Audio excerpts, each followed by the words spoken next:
it's time to balitaktakan ulit. Kasi medyo napansin ko. Final check is Janong Dr. It's me, Dr. Alexander Oltan.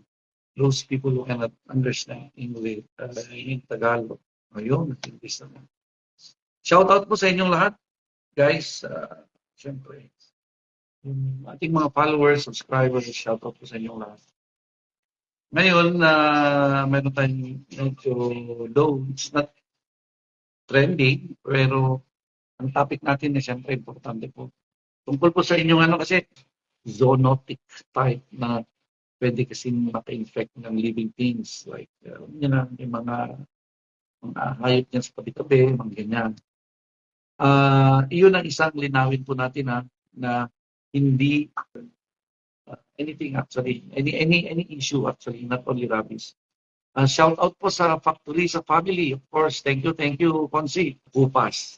Ng ating idol na konsihal dito po sa Santa Rosa.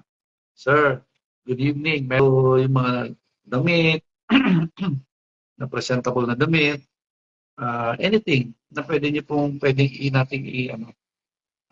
hygiene kit or anything or some vitamins pwede nating ibigay sa loob ng hindi naman ginagamit.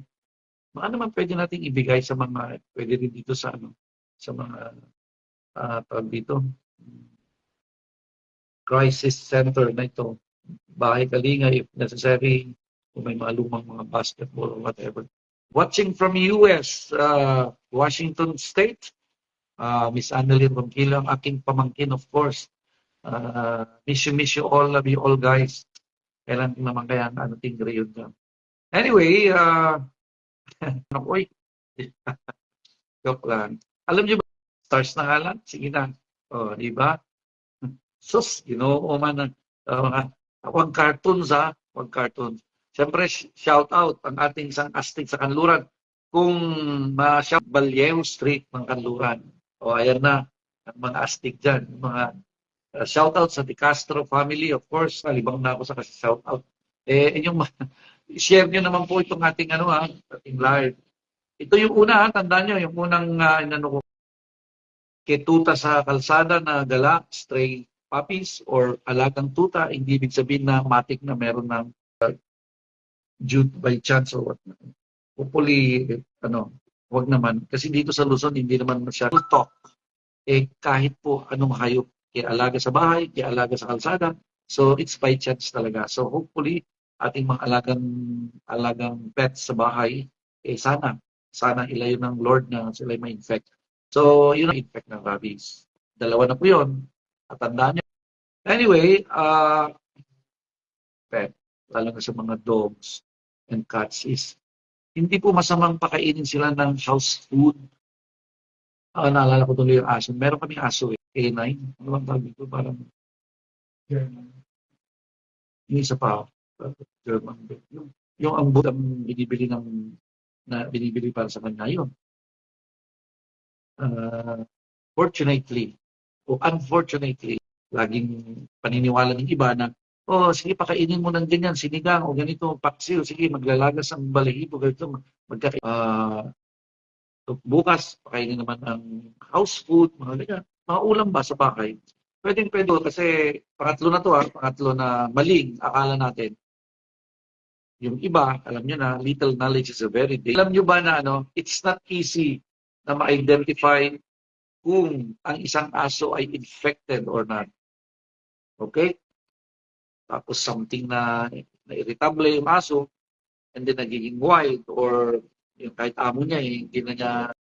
But actually, may mga aso na infected na hindi ganun ang palabas nila.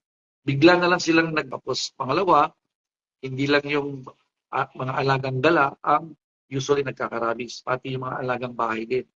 Yan. Pangatlo, hindi ganun kadali i-assess o i-judge. Huwag agad-agad. Peña family.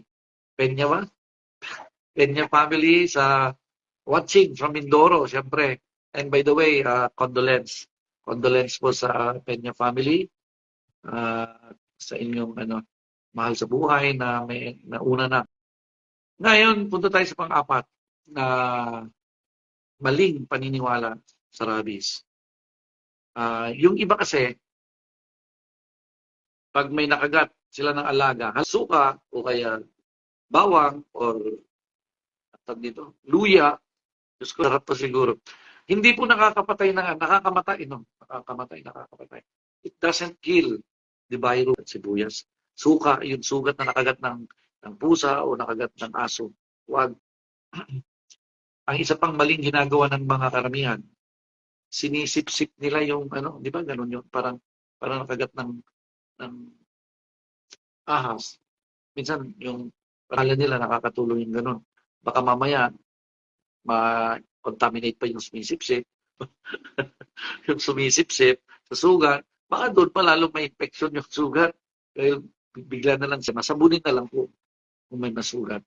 Sabunin. Especially if yung sugat malapit sa... May mga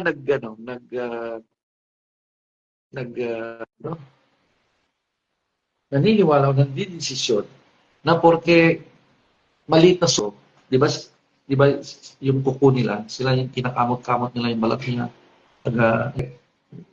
Ito pa. Hindi niyo ba napapansin yung alaga natin? Madalas nilang di ba, usually. Kasi yun naman ang makakalmot sa'yo. Makalmot ka. Di ba? Minamaliit ang sugat. Hindi porke maliit. Walang ano yan. Marami siya. We don't know. Pero alam nyo ba, punctured, parang tusok, kaysa yung malaki na hiwa ng kutsilyo na open naman, mas inside skin, paghugot, naiwan na doon, hindi agad-agad malinis yun. Unlike pag nahiwa, open, then yung kaya, huwag kayong judgment. Mga kamukha ko dyan, huwag kayong judgmental. Kaya, better seek dinanira, just be, observant din. Well, anyway, oo nga, papaksiwin na lang. Kasi yung may iba kasi, lagyan na lang suka. Suka nga. Kumusta ka dyan sa States? Now, anyway, may pasyente na. Mano lang ako ng oras para mag-live na ganito. Para hindi ko na naman makalimutan. I just want the people nyo, siyempre, ang laging cute yung doktor. Now, once again, it's good. Kaya, keep on, stay happy, guys. Once again, so I have to go. So, malay nyo, araw-araw tayo makapag-live na ganito. I'm just thinking na one time gusto kong kumanta talaga. Yung ginagawa natin dati, Weng, pero titingnan natin sa Como. Okay pa ba yung Como? But anyway, sige. We will try to reactivate lahat ng ways. Gusto kong kumanta talaga, sa totoo lang. Kaya maglista na kayo ng gusto nyo mga kanta para pag